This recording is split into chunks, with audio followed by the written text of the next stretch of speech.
gampangannya mencatat pengeluaran pemasukan perusahaan misalnya.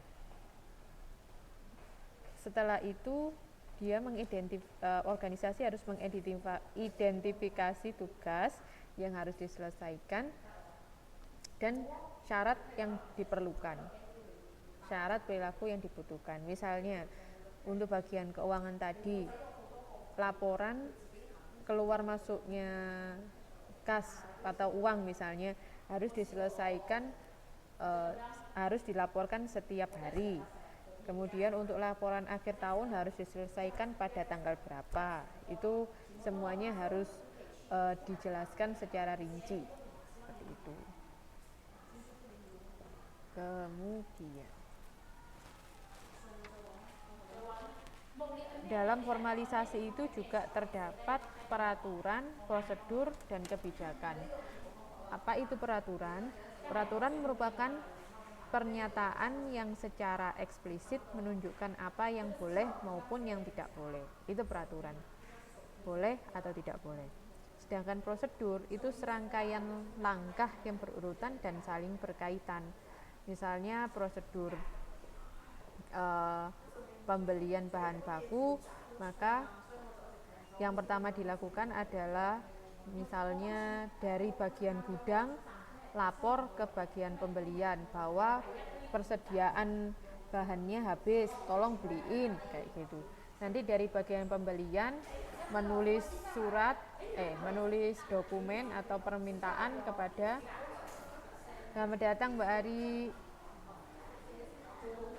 Iya, selamat datang, tidak apa-apa. Dari bagian pembelian nanti membuat surat order kepada bagian keuangan, mau minta uang untuk beli bahan misalnya. Setelah dapat uang, bagian pembelian beli bahan, setelah bahannya datang dari bagian pembelian diberikan ke gudang. Nah, serangkaian langkah-langkah yang berurutan ini itu disebut prosedur. Jadi harus berurutan. Yang ketiga adalah kebijakan, yaitu serangkaian pembatas yang mengarahkan karyawan dalam pengambilan keputusan. Seperti itu.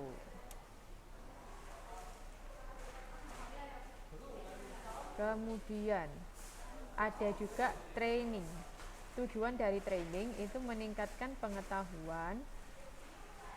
Waalaikumsalam. Selamat datang Mbak, pasti capek dari Thailand. Oke.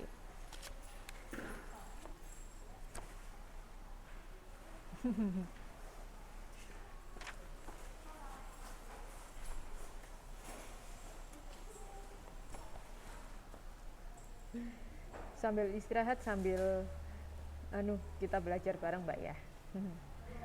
Oke, pelatihan tujuannya meningkatkan pengetahuan maupun keterampilan karyawan, baik melalui on the job training maupun off the job training. On the job training itu kalau kita lihat di buku, di modul kita, bahwa pelatihan dilakukan saat karyawan melaksanakan tugas. Misalnya mengikuti dalam penugasan khusus, bimbingan dari atasan langsung di dalam melaksanakan tugas, dalam dia bekerja dalam kantor misalnya, dia mendapatkan training dari atasan, itu yang disebut on the job training. Jika off the job training itu misalnya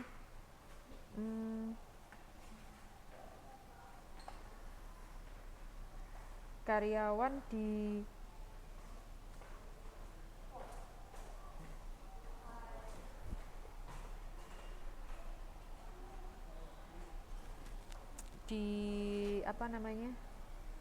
diikutkan pelatihan yang di luar pekerjaannya, tetapi tetap untuk mendukung pekerjaannya tersebut, ya semacam itulah. begitu. Nanti bisa dibaca kembali di bagian pelatihan atau training. Kemudian yang selanjutnya adalah ritual atau upacara. Di sini dengan adanya ritual atau upacara ini mampu mempererat solidaritas antar karyawan. Ini juga individu yang hadir dalam upacara menunjukkan bahwa dia bisa dipercaya oleh organisasi dan juga setia pada organisasi sehingga layak untuk dipromosikan menempati posisi yang lebih tinggi. Ritual atau upacara yang pernah saya tahu itu di bank. Jadi ada salah satu bank di Indonesia itu sebelum mereka bertugas atau sebelum mereka mulai bekerja, mulai menemui para nasabahnya, mereka semua itu kumpul melakukan berkumpul di suatu tempat. Kemudian mungkin mereka saling upacara kecil gitu paling ya. Jadi membicarakan sesuatu dan kemudian diakhiri dengan kata-kata penuh semangat, misalnya Bang A semangat, misalnya seperti itu. Itu merupakan salah satu upacara untuk mempererat solidaritas atau juga untuk mengetahui masing-masing karyawan itu seperti apa gitu. Dan di situ mungkin juga memulainya dengan berdoa atau apa gitu. Jadi pokoknya intinya sebelum kita mulai menemui atau sebelum kita bertemu dengan klien atau pelanggan, kita kumpul dulu, kita satukan semangat dulu agar kita bisa bekerja lebih baik, seperti itu. Itu upacara atau ritual.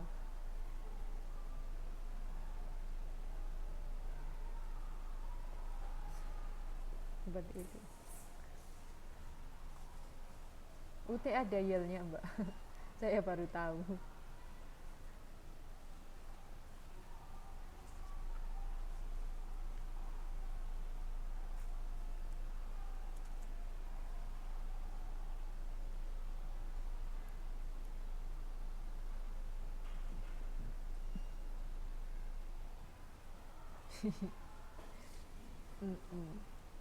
Cari tenaganya, dikumpulin dulu tenaganya, energinya dikumpulin.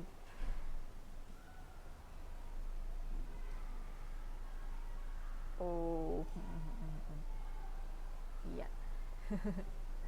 Oke, yang selanjutnya ada yang disebut teori X, teori Y, dan formalisasi.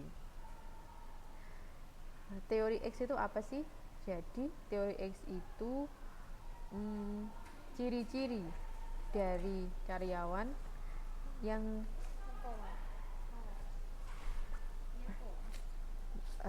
bentar.